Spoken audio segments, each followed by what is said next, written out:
3 invités avec nous en plateau chaque soir pour décrypter l'actualité de la planète marché. Vincent Genzi est avec nous, le directeur de la stratégie de Cholet Dupont Oudard. Bonsoir Vincent. Bonsoir Grégoire. Merci d'être là. Merci à Gilles Guiboud d'être avec nous également en plateau. Bonsoir Gilles. Bonsoir Grégoire. Responsable de la gestion action européenne d'AXA IM. Et à nos côtés enfin Benoît Pelloual. Bonsoir Benoît. Bonsoir Grégoire. Ravi de vous retrouver. Vous êtes stratégiste chez Vega IM. Bon, la pause qui semble acquise pour ce meeting. Alors j'ouvre la discussion. Si vous pensez qu'on aura une hausse de taux ce soir, allons-y. Si la pause est acquise pour ce meeting, qu'en est-il pour les suivants? C'est un peu la question qu'on se pose. Avec une inflation quand même aux États-Unis, on peut y revenir, qui se détend depuis 11 mois maintenant. Et j'irais même jusqu'à 12 mois, puisqu'on a tous en tête que l'inflation globale aux États-Unis va sans doute encore franchir une belle marche à la baisse pour le mois de juin. On aura le rapport en juillet, mais on a d'ores et déjà l'idée que l'inflation globale aux États-Unis sera autour de 3% peut-être au mois de juin contre 4% au mois de mai. Et ensuite, c'est un peu la question, qu'est-ce qui va déterminer ensuite la trajectoire de l'inflation et par voie de conséquence le futur peut-être de la politique monétaire américaine? Benoît. Alors c'est vrai que depuis quelques semaines, on alerte sur le positionnement des marchés qui nous semble très confortable dans cette idée de la pause. Justement, il y a une espèce de risque asymétrique où on a un peu peur justement de voir les marchés surpris par un ton finalement peut-être un peu plus hawkish que ce qui est pricé. C'est vrai que dans le marché, on a toujours beaucoup de confort dans l'idée de ce pivot de la Fed. On attend des taux qui se baissent justement d'ici la fin de l'année. Mais quand on regarde un peu la petite musique de fond des marchés, il y a eu un sondage dans le FT publié il y a 2 jours où la communauté des économistes attend encore 2 hausses au final. Donc certes, peut-être pas à ce meeting-là, mais ensuite encore 2 hausses à venir éventuellement. Pour la Fed. On a effectivement différentes déclarations de banquiers centraux, enfin de membres de la Fed, effectivement, qui ont eu un discours plutôt agressif. Et nous, ce qu'on notait, c'était déjà depuis 2 mois, c'est notamment les anticipations d'inflation à long terme dans l'étude de l'Université du Michigan sur le consommateur, qui sont toujours au niveau de 3%, même un peu au-dessus. Et ça, c'est problématique à notre sens, puisque c'est justement l'année dernière ce qui avait poussé, c'était en mai où elles avaient dépassé les 3%, c'est justement ce qui avait poussé Powell à avoir un discours très agressif et on avait lancé les hausses de taux assez importantes. Donc il y a cette espèce d'impréparation du marché à une éventuelle surprise hawkish qui nous pose problème. Maintenant, de notre côté, en tout cas, ça n'est pas le scénario central. Nous, on est assez convaincus par l'idée de réaliser une pause, précisément parce que les chiffres d'inflation sont encourageants. En réalité, quand on regarde les chiffres qui ont été publiés hier, certes, on aimerait voir l'inflation décroître plus rapidement sur le côté corps. Mais en réalité, on sait que ça va être le cas. Il y a la dimension immobilière, les dimensions plutôt retardées. On sait qu'elles mettent du temps à se retourner. C'est le cas. Il y a des petites déviations d'un mois sur l'autre. Mais on sait que ces morceaux-là qui pèsent lourd dans l'inflation vont continuer d'entraîner la décrue de l'inflation. L'autre élément qu'il faut aussi garder en tête, c'est qu'il faut prendre le resserrement monétaire dans son ensemble. Aujourd'hui, effectivement, on se focalise sur la hausse marginale.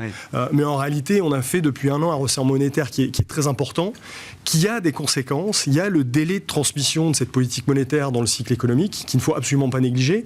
Et on a encore, même si c'est un peu mis en sommeil un peu en ce moment, ce stress bancaire, ce stress financier qui pour nous n'a absolument pas disparu. Il est un peu mis en sommeil par les mesures qui ont été mises en place qui permettent de le contenir, mais il n'a pas disparu. Il a peut-être une forme un peu différente, on pourra éventuellement y revenir, et qui rendent éventuellement dangereuses ces hausses de taux. Donc en gros, dans ce débat... Chaque 25 BP de plus, c'est ça. On est dans une zone dangereuse. Alors un risque économique, mais d'abord et avant tout un risque financier peut-être, vu le niveau qui a déjà été... Exactement. On est dans une configuration où il y a le débat entre est-ce qu'on fait une hausse supplémentaire au risque de casser quelque chose, ou quitte à rebaisser les taux un peu plus dans la foulée, ou est-ce qu'on prend le temps et on évalue justement ce qu'on a fait jusque-là. Nous, on pense que c'est plutôt cette deuxième option qui se profile, qui semble la plus sage. Et effectivement, ça reste notre scénario central. Il y a des arguments forts quand même. L'idée qu'on peut prendre le temps d'observer un peu ce qui se passe après 500 points de base de hausse de taux. L'idée qu'on a déjà vécu il y a 3 mois des craquements financiers qui ont quand même mis un peu de stress chez tout le monde et qui renchérissent d'ailleurs le durcissement de la chaîne de crédit. J'allais dire, la barre pour quitter la pause, elle va être relativement élevée quand même, Benoît. En tout cas, ça semble être le cas de notre côté. Quand on regarde le bénéfice d'une hausse de taux supplémentaire par rapport au niveau actuel, en termes de lutte contre l'inflation, il est finalement assez faible. Toutes les courbes de taux sont très inversées. Il n'y a pas grand-chose à gagner à monter les taux. En revanche, ça remettrait une couche de stress financier qui peut être assez considérable. Donc à quoi bon réaliser ça? Autant évaluer. On a fait un resserrement assez important. Quand on le compare à l'historique, ça mérite qu'on prenne le temps d'évaluer ces effets. Bon. Vu l'échec collectif à prévoir l'inflation quand même depuis 12-18 mois, c'est difficile d'être totalement confortable, même quand on voit une inflation globale aux États-Unis qui aura été divisée par 3 en un an. On était à plus de 9% en juin, on sera à 3% sans doute en juin pour ce mois de juin. Vincent, comment vous qualifiez la pause? Est-ce que c'est une pause qui sera facile à tenir pour la Réserve fédérale américaine? Alors, premièrement, je dois dire que Benoît a déjà dit beaucoup de choses que je partage. Ensuite, je crois que la Fed ne veut pas trop décevoir les marchés par rapport à son discours habituel. Elle n'aime pas prendre les marchés par surprise, sauf quand elle y est obligée. Donc je pense qu'effectivement, il y a 95% ou 99% de chances sur 100 que ce soir, elle fasse effectivement une pause. Il reste à savoir comment elle va la qualifier. Est-ce qu'elle va dire que c'est une pause qui est durable ou est ce qu'elle va dire, ce qu'a dit Benoît, c'est-à-dire, voilà, la pause d'un meeting. On peut se permettre de rien faire ce mois-ci, le temps de voir si la décrue de l'inflation se poursuit et à quel rythme, et on se laisse la possibilité de... Ce serait assez logique compte tenu des discours qu'ont eu les précédents gouverneurs avant la quiet period où ils ne peuvent plus s'exprimer. C'est une Fed qui resterait très ouverte pour le prochain meeting du mois de juillet. Oui, mais je pense en voulant quand même rassurer, en disant, bon, écoutez... A priori, on a fait une bonne partie du boulot. L'inflation corps, elle va diminuer, mais moins rapidement. L'objectif est quand même loin. Les 2%, je ne suis pas certain qu'on y soit à la fin de l'année sur les indications de la Fed. C'est-à-dire pas forcément le PPI, mais le CPI, mais le corps CPI, j'en sais rien. De 3 à 2, ça va être dur.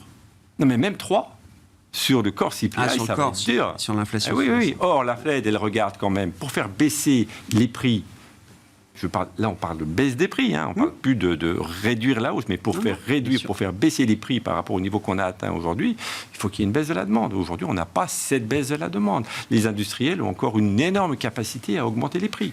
Et ça, la Fed le sait. Et elle sait que les industriels ont également été assez tentés de pousser le curseur de la hausse des prix. Donc, elle veut revenir en arrière aussi pour des questions de pouvoir d'achat. Parce que sinon, c'est les salaires qui embrayent. Et les salaires, ils sont encore à peu près à 4% par an. Donc moi, je pense que la Fed, elle va intégrer tout ça. Donc elle va dire, OK, je vous l'avais dit qu'on n'était peut-être pas loin, on arrête. Ça ne veut pas dire qu'on s'arrête définitivement. Et elle va certainement dire qu'il est vraiment trop tôt pour anticiper une baisse des taux d'ici la fin de l'année. Donc, je pense que les marchés ne vont pas être trop déçus de tout cela. On a oublié une toute petite chose, c'est que théoriquement, lors de cette réunion, ils doivent également revoir leurs prévisions économiques. Donc, on va voir également ce que disent les gouverneurs, les dot-com sur, évidemment, les taux terminés. Les dot-com, c'était... Oui, pardon, merci. C'était une autre bulle. C'était une autre bulle. Donc, les dots de la Fed. Et puis, trajectoire de taux, mais ici, perspective économique. Là, on est quand même sur 1% de croissance cette année maximum, mais l'année prochaine, c'est pas beaucoup. Et puis, également ce qu'ils anticipent en termes d'inflation. Donc je pense que le marché va devoir digérer tout ça, mais globalement, il ne devrait pas y avoir de trop mauvaises surprises. Bon, est-ce que c'est encore un sujet de préoccupation, l'inflation pour un investisseur action, notamment Gilles, il y a la situation américaine, la situation européenne qui est peut-être encore différente. Dans les enquêtes mensuelles réalisées par la banque Bank of America, en l'occurrence, on en parlait à la mi-journée avec une intervenante de BofA, elle notait que l'enquête du dernier mois montrait que la préoccupation inflationniste était redevenue un sujet majeur chez les investisseurs, qui avait été un peu éclipsé par l'affaire SVB. Alors, le lien, effectivement, est facile à faire, mais c'était plus le risque financier qui inquiétait il y a encore 1 ou 2 mois. Et là... L'inflation revient dans les sujets de préoccupation des investisseurs. La persistance. Alors d'abord, deux commentaires. Moi, je suis impressionné finalement par la façon dont cette période d'inflation, on a entendu pique-pendre sur la qualité supposée des banquiers centraux qui faisaient pas ce qu'il fallait, et on continue. Ils ont quand même réussi à monter les taux de 500 points de base. Et on ne l'a pas senti, j'ai envie de dire, ou assez peu. Et d'abord, c'est un vrai coup de chapeau parce qu'on a décrié Powell sur son parcours. C'est quand même... D'abord, c'est quand même un joli tour de force ce qui a été fait. Maintenant, l'autre commentaire, c'est... On voit bien que les investisseurs, pour une grande majorité, ils sont déjà partis dans, non pas la pause, mais dans finalement une attitude un peu plus dovish. J'en veux pour preuve la surperformance qu'on a pu observer des valeurs de croissance qui, quelque part, ont vu leur revalorisation, leur multiple de valorisation déjà réinflaté depuis quelques mois. Et le marché action a pris pour acquis la pause. Oui. Et j'allais dire même un peu plus que la pause. Et même un peu plus que la pause. Et s'il devait y avoir, et donc là, ça j'en viens au commentaire, et le fait qu'il y ait une pause qui soit affirmée, réaffirmée, et avec ce message qu'on pourrait ne pas avoir de baisse cette année, parce que c'est un peu ce qu'on anticipait, même si c'est pas forcément une mauvaise nouvelle, il y a quelques investisseurs qui pourraient être déçus, parce qu'en fait déjà ils avaient quelque part, ils avaient déjà inflaté le multiple de valorisation. Donc ça pourrait quand même avoir un petit impact. Est-ce que ça a un impact et est-ce que c'est important pour les gérants actions ? Oui, parce que le discours sur l'inflation, parce qu'en réalité, le discours sur l'inflation, c'est quel niveau de taux, et le niveau de taux, quelque part, il va aider à déterminer quel est le multiple de valorisation le plus juste. Oui. Et en réalité, ce qu'on a pu voir de manière un peu caricaturale depuis 2 ans, les gérants actions, c'est devenu une dérivée seconde des marchés de taux. On est devenu des variables d'ajustement. Donc, je pense qu'on a des facteurs de rattrapage et de soutien aujourd'hui qui sont assez puissants, mais on voit bien comment les marchés actions, ils ont réagi à ça. Le grand intérêt des investisseurs actions et des analystes actions, c'est pour poursuivre le point de Vincent, c'est que vous avez quand même une connaissance des stratégies prix des entreprises, d'un point de vue micro, d'un point de vue bottom-up. Est-ce que vous êtes d'accord avec l'idée que le pricing power généralisé tel qu'on l'a connu ces derniers mois, ces derniers trimestres, a encore un peu de grain à moudre devant lui ? On s'est retrouvé dans une période de disruption un peu généralisée pour différentes raisons, et auxquelles ont été confrontées toutes les entreprises. Période qui a permis en fait à toutes les entreprises de monter leurs prix et donc de transférer au consommateur final toute la charge, toute la charge de la disruption. Avec une demande non réalisée qui était en face et qui acceptait aussi ces hausses de prix. On voit bien qu'aujourd'hui, d'abord on commence à avoir des stratégies, on commence à avoir des sociétés qui essayent de garder leur acquis, on va dire, mais on voit bien que les volumes ils commencent à caler. Ça, c'est une force de rappel qui va être rapidement importante. Des volumes qui calent pour des entreprises, très vite, à un moment donné, si on n'utilise plus les taux d'utilisation, si les taux d'utilisation commencent à baisser, ça va se voir sur les marges. Donc il y a forcément des entreprises dans un monde concurrentiel. Donc la question c'est, est-ce que le monde est encore suffisamment concurrentiel ? Et il y a régulièrement des débats pour dire en fait qu'on est taillé des sociétés trop grandes. Mais si aujourd'hui effectivement on est encore dans un monde concurrentiel, et il y a quand même des secteurs qui le sont, le secteur de l'auto est en train de se faire, Tesla est un bon exemple, en réalité... la réaction, ça va être de dire si je baisse mes prix pour essayer de gagner ma part de marché ou pour essayer de maintenir mon taux d'utilisation, il va y avoir des réactions. Et donc, ces gains, on va dire, ces gains de marge, ou en tout cas cette stabilité des marges affichées, sur des chiffres d'affaires plus élevés. Donc en réalité, si on avait gardé juste en pourcentage, en réalité, on aurait quoi ? On a fait plus que compenser en réalité. Bien sûr, oui. On a fait plus que compenser, puisque bien sûr. Si on fait que juste si on fait juste translater la hausse des coûts, en réalité, ça se traduit par une érosion de marge. On n'a pas vu d'érosion de marge. On a eu des marges stables, donc c'est encore pire que ça. Donc à un moment donné, on va avoir des entreprises qui vont être obligées de rendre un tout petit peu, à mon sens, Alors encore une fois, ça va dépendre des secteurs, il y a toujours des entreprises qui sont mieux placées que d'autres, mais dans l'ensemble, de manière agrégée, on devrait quand même voir une érosion. Mais pas pour tout de suite, Vincent.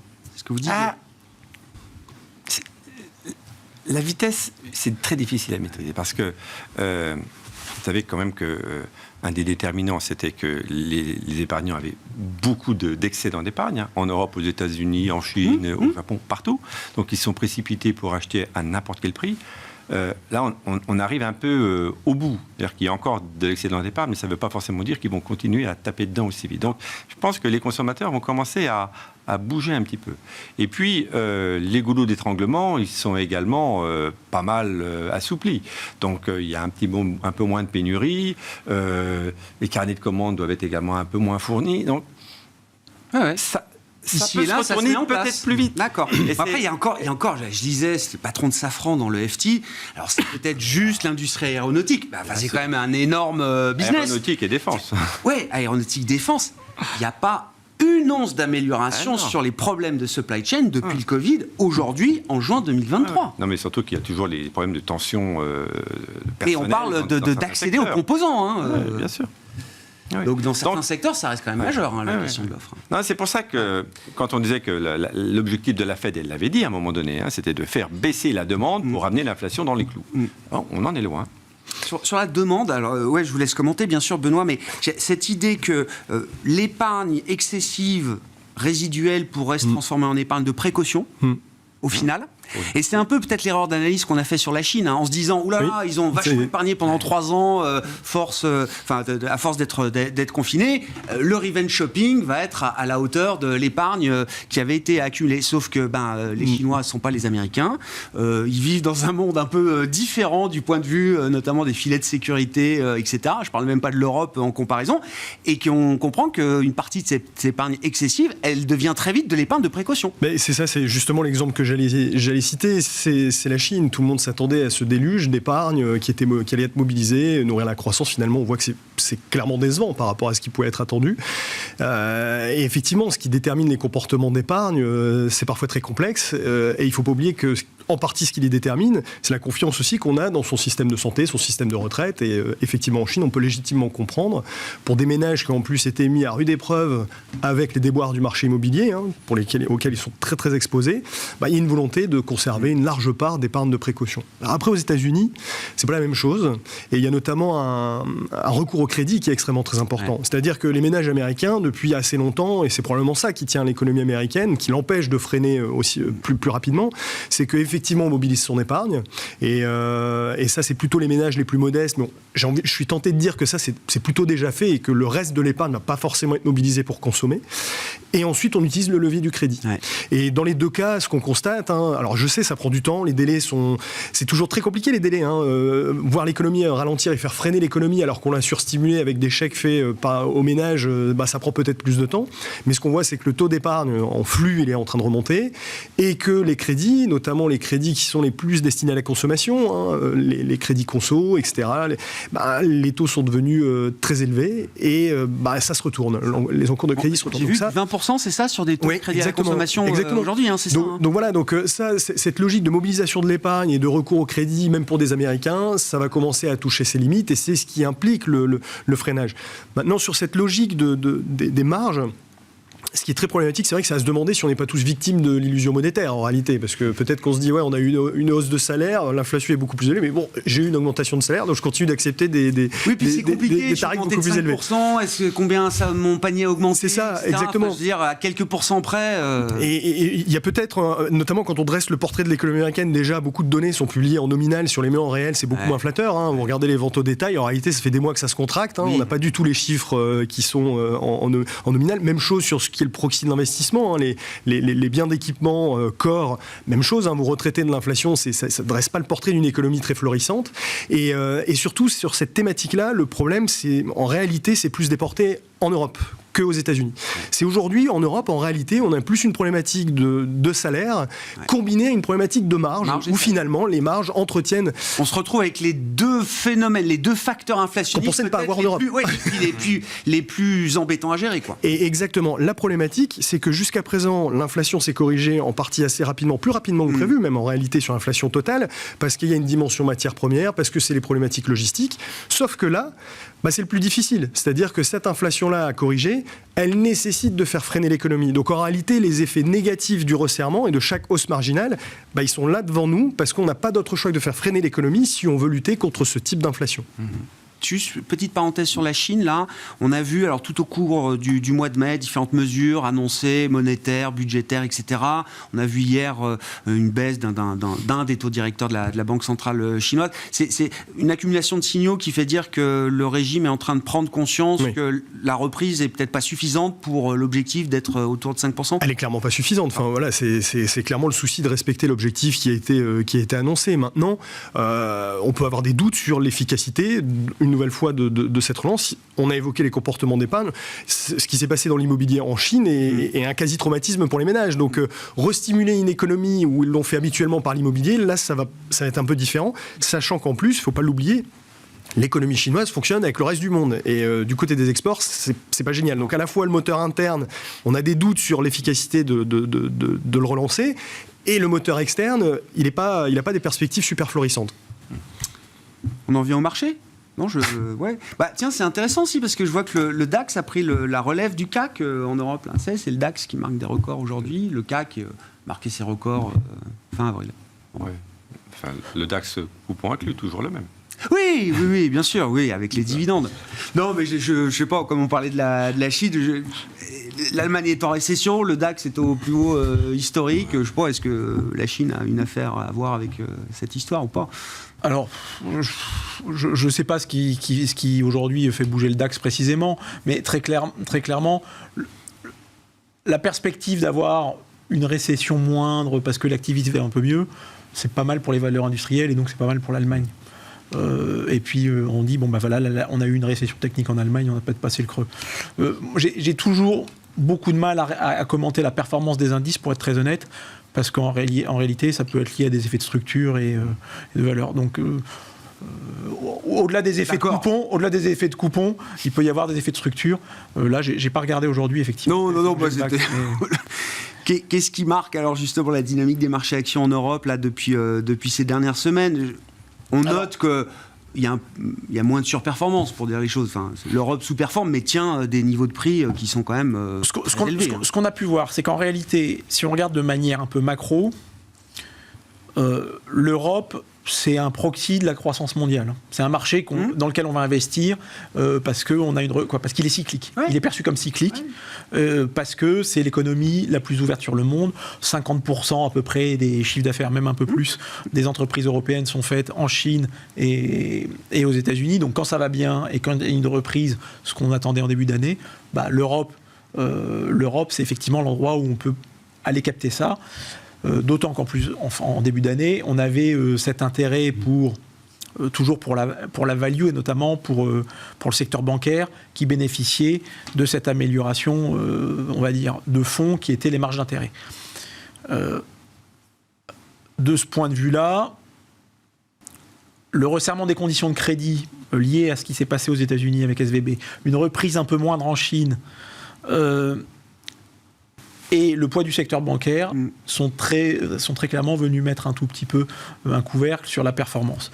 Maintenant, si on regarde d'un point de vue plus sectoriel ou plus granulaire, ce qui a fait la performance des États-Unis depuis 2 mois, c'est la croissance, ce qui fonctionne en Europe. Si on prend l'équivalent en Europe, Dassault Systèmes, SAP, ASML, on a connu des envolées qui sont à peu près équivalentes. D'accord. Donc, j'ai de plus en plus de mal à avoir des lectures qui soient géographiques. Alors on peut les expliquer, mais on les explique. C'est plus une question de structure, de pondération, de poids de certains secteurs ou de parce que en fait, types d'entreprises. Voilà, parce que si on regarde des sociétés avec caractéristiques équivalentes, en réalité, on va trouver des performances qui sont du même ordre, sauf raison idiosyncratique. Alors, il y a quand même un thème qui est un peu calé, c'est le luxe. Hein. Je ne sais pas s'il faut revenir à la Chine sur ce sujet, mais on mettait les calls face aux GAFAM en comparant ces 2 groupes de valeurs avec des caractéristiques présentées comme communes.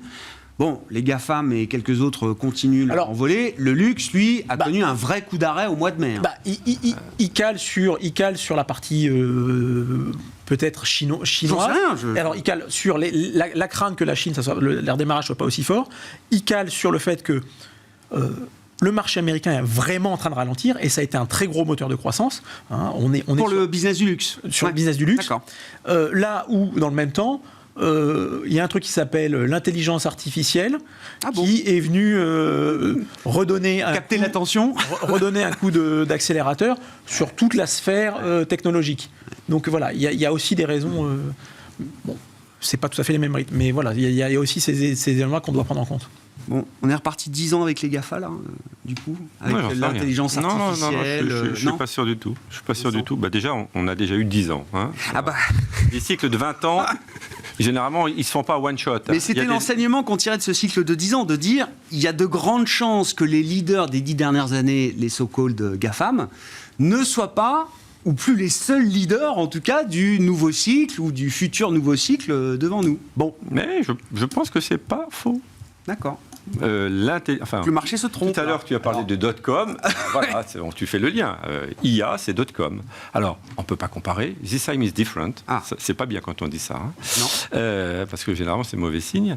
C'est sûr qu'on n'a pas l'exubérance générale qu'on avait sur le Nasdaq, les valorisations qu'on avait sur le Nasdaq qui se payaient 100 fois. Donc, si aujourd'hui, l'explosion de l'IA, je ne peux pas la qualifier de bulle spéculative extrême. C'est pas tout à fait comparable. Mais n'empêche que dans la construction du truc, ça ressemble beaucoup au .com. Ah bah il y a un phénomène d'engouement massif. Il y a l'engouement, il y a c'est un game changer. Et puis sauf que l'argent est sur des boîtes qui pèsent des trillions de dollars de market cap. Oui, et puis il y a aussi des mécaniques de marché qui fait que l'argent se polarise là-dessus. Parce que il n'y a quand même pas eu des volumes colossaux à la hausse, mais ils ont été exacerbés parce qu'il y a eu beaucoup de participation de hedge funds. C'est une étude de JP Morgan qui montre que beaucoup de hedge funds ont fait un jeu classique. Soit ils étaient long Nasdaq et short Russell 2000, ou alors ils étaient long Nasdaq ou GAFAM et short SP500. Donc on a des positions short sur le SP500 qui sont au plus bas historique. Alors tout le monde dit, que le marché est pessimiste. Non, en fait non, c'est du long short, spéculatif dans un sens, couverture de l'autre.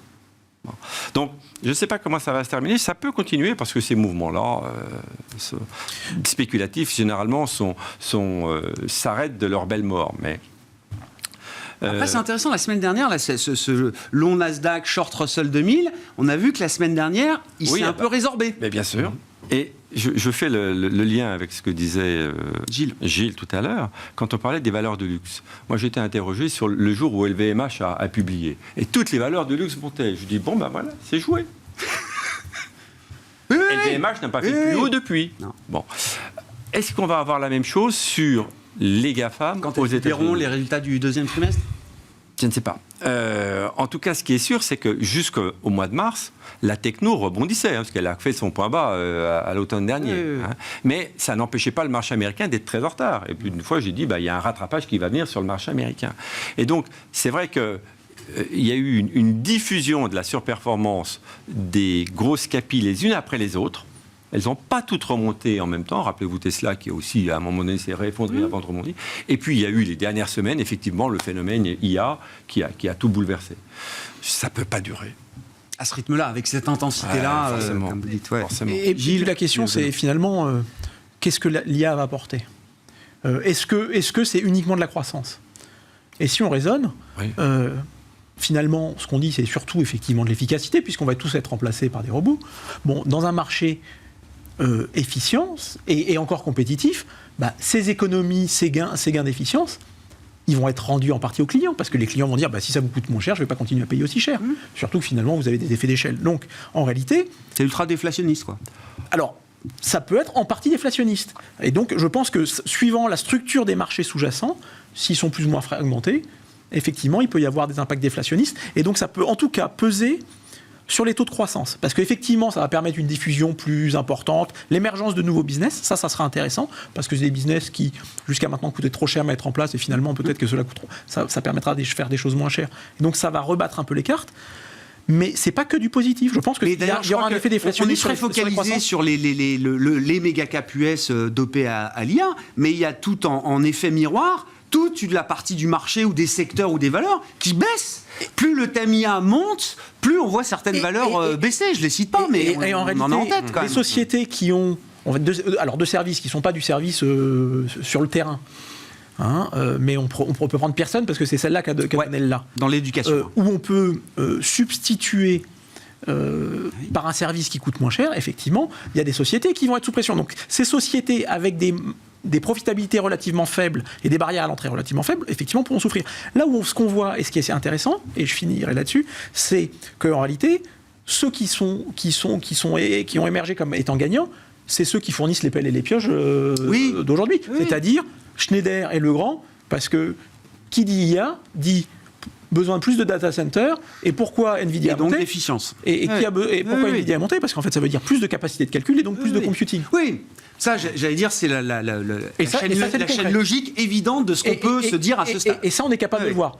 comprends. Sur toutes les entreprises, ça va être plus compliqué de savoir si. On aurait pu dire exactement, mot pour mot, la même chose en l'an 2000. Tout à fait. Se faire regarder ceux qui fournissent les pelles et les pioches. Exactement les mêmes applications. Plus l'effet baisse des prix, des inflations, etc. Donc c'est vraiment le même phénomène sur le plan psychologique des marchés. Hein. La disruption, c'est votre domaine. Benoît, vous êtes toujours sur le fond. Je vais me faire l'avocat un peu de l'IA. Non, mais si, bien sûr. Mais oui. Internet s'est développé. C'est pas bien sûr. Tout ce qu'on avait annoncé, c'est produit. Oui, il y a le phénomène de bulle et il y a la thématique et la puissance de la thématique. Est-ce que ça va apporter ou enlever, j'en sais rien, à moyen long terme. Ça va se produire. C'est pas juste un thème tech. On a tous compris que c'était ça. un thème non tech qui allait bien au-delà du chipmaker et du vendeur de pelles et de pioches. Question quand même, parce que le cycle de la hype, c'est quand même important. À quel stade du cycle de la hype IA on est aujourd'hui, là, quand vous regardez la valo du thème, tout simplement? Ce qui me frappe, c'est justement cette dimension tech, vous regardez l'arbitrage croissance-value et vous comparez les États-Unis à l'Europe, vous pouvez légitimement penser qu'effectivement des prises de bénéfices après un tel parcours sont absolument pas scandaleuses. Enfin, très clairement, c'est pas... Il y a un engouement, il y a une hype absolument indéniable. Maintenant, est-ce que ce succès, cet engouement, il s'explique? Et en réalité, il y a pour moi là, un point vraiment central, c'est que les possibilités offertes par l'IA, déjà, c'est plus du tout quelque chose de sectoriel. C'est comme vous l'évoquez, c'est extrêmement large. En réalité, 60% des jobs, potentiellement, seront impactés, soit assistés par l'IA, soit compensés par l'IA. Donc on ne va pas tous être remplacés par des robots, mais on va tous être considérablement aidés par ça. Augmentés. Exactement. Et ce qui est vraiment fondamental, c'est que c'est une réponse à une problématique qui, depuis plus d'une décennie, on ne sait pas d'où elle vient, on ne sait pas la résoudre, c'est le déclin des gains de productivité. Et c'est un vrai problème. Aujourd'hui, on s'en fiche un peu, quoique structurellement, ça génère de l'inflation, mais ça maintient des taux d'emploi élevés. C'est-à-dire que, comme on n'est pas très productif, on le voit, il y a un trend pas bon sur notre productivité, on emploie plus de monde, donc c'est plutôt bien. Mais en réalité, ça génère un peu de l'inflation de façon conjoncturelle. Mais une telle productivité, en fait, ça pose un vrai sujet, puisque c'est notre croissance potentielle, c'est le financement des États, c'est l'équilibre de nos régimes de retraite, etc. Jusqu'à présent, la seule réponse fournie à cela, c'est du protectionnisme, des vœux pieux de réindustrialisation. En réalité, on voit que dans les faits, ça ne marche pas. Et ça ne se matérialise pas. Là, on a une vraie piste crédible, très utile, pour lutter contre ce problème de productivité. Et c'est à mon sens ce qui fait tout l'engouement de l'IA. Alors après, évidemment, quand on va s'amuser à comparer Nvidia et le VMH, c'est vrai, en termes de PE, c'est scandaleux. Si vous prenez les perspectives de croissance, vous faites un price to growth, c'est pas cher Nvidia par rapport à LVMH. Quel crédit on apporte à ces perspectives de croissance? C'est là où LVMH a démontré historiquement sa capacité à générer de la croissance, que vont devoir faire les boîtes de l'IA. Maintenant, il y a cet élément qui rend, en tout cas en partie, ces chiffres crédibles. Vous êtes aussi économiste, Benoît, et j'en discute. Vous dites c'est une piste pour un regain potentiel de productivité dans nos économies. C'est-à-dire qu'il n'y a aucune garantie. 10 ou 15 ans après l'apparition de ce genre de truc, les économistes me disent, ceux que j'interroge, au point de vue macro, ça n'a rien changé à la big picture de la productivité, qu'on mesure aujourd'hui. Après, il faut réfléchir à la contraposée. Qu'est-ce qu'aurait été notre productivité ou nos gains de productivité si on n'avait pas eu ça? Mais d'un point de vue macro, il n'y a pas d'évidence que ça ait généré des gains de productivité. Patrick Artus avait une théorie intéressante où il disait exactement le contraire. C'est qu'en fait, ça a généré des pertes de gains de productivité. Pour une raison très simple. C'est qu'en réalité... Si, c'est ça, parce qu'au final, tout le monde fait tout soi-même, en réalité. Oui, mais en fait, ça a permis la création de nouveaux emplois. Non, mais attends, mais il y a plein d'aspects positifs. Oui, mais de nouveaux emplois peu qualifiés. Est-ce que c'est la martingale de la productivité? Non, parce qu'en fait, ça a permis l'émergence de plein de nouveaux emplois peu qualifiés. Alors, il prenait l'exemple du chauffeur Uber. Et donc, en termes de productivité, c'est pas dingue. Donc en fait, oui, ça vient apporter quelque chose, mais que la création d'emplois qui est générée par ça, finalement, c'est des emplois qui sont moins productifs. Ça peut rester limité. Le chercheur, le scientifique, lui, sans doute, qui va trouver des gains de productivité fabuleux, mais au point de vue macro... Moi, je dirais autre chose. Je dirais que ça génère beaucoup de gains de productivité dans une partie de l'économie qui sont redistribués dans le reste, et le reste de l'économie qui est moins productif. Je voudrais revenir sur le débat de l'IA et la comparaison avec les révolutions industrielles. Chaque révolution industrielle depuis 200 ans a fait exactement la même chose. Les PC, ça a révolutionné tout le monde. Internet, ça a révolutionné tout le monde. L'IA, ça va être la même chose. D'accord.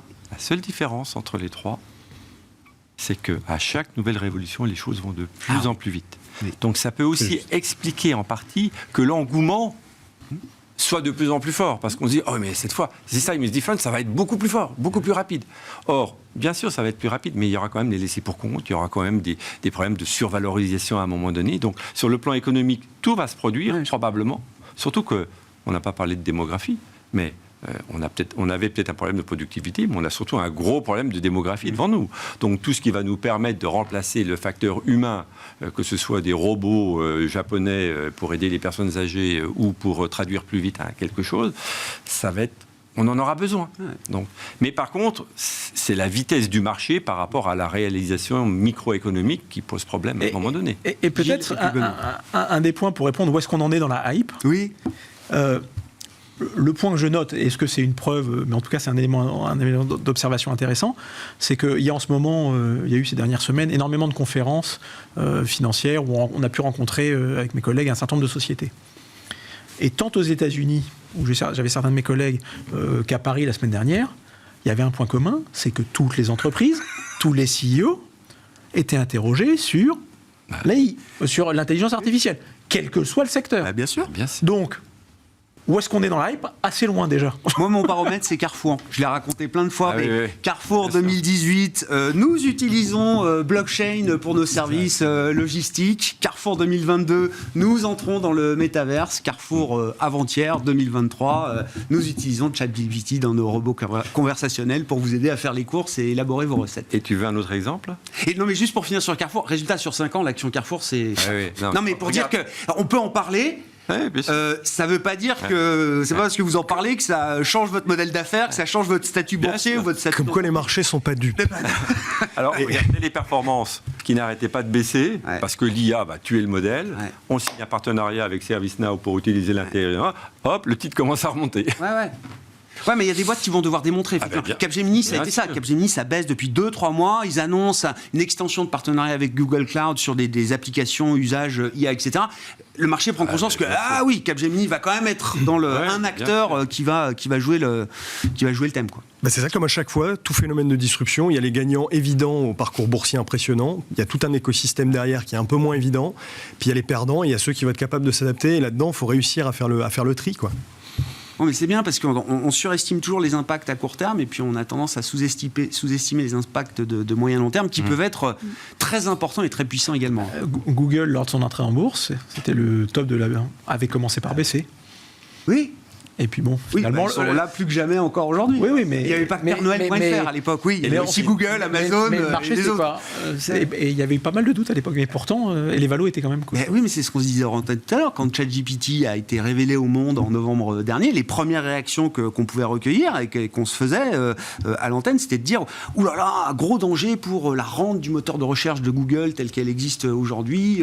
Les IA génératives conversationnelles vont faire exploser ce modèle, etc. » Et très vite, ils ont rassuré. Nous aussi, on a Bard, etc.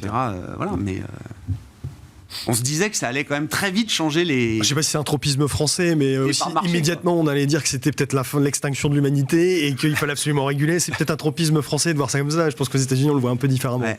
D'ailleurs, les 3 fondateurs de Mistral AI, donc c'est la vedette, boîte créée il y a une semaine, donc qui a levé 100 millions et qui a valorisé 250 millions d'euros. Mais génial, attends, les 3 génies qui sont dans le top 100 mondial, sans doute, des chercheurs IA aujourd'hui, passés chez Meta et chez Google. Le message qu'ils font passer, c'est la proposition de législation européenne aujourd'hui risque d'empêcher l'innovation dans ce nouveau domaine dont nous ne connaissons même pas encore les conséquences et les possibilités à moyen long terme. On va peut-être réguler d'abord la publicité de Google avant de réguler. Ouais, c'est ça, oui. Il y a une volonté de réguler avant de comprendre. On verra si l'Europe arrive à splitter Google, effectivement, sur la question de la pub. Bon, on s'arrêtera là pour ce soir, messieurs. Merci beaucoup d'avoir été les invités de Planète Marché. Vincent Genzi, Cholet Dupont, Oudard, Benoît Pelloual, Vega IM et Gilles Guibou, AXA IM.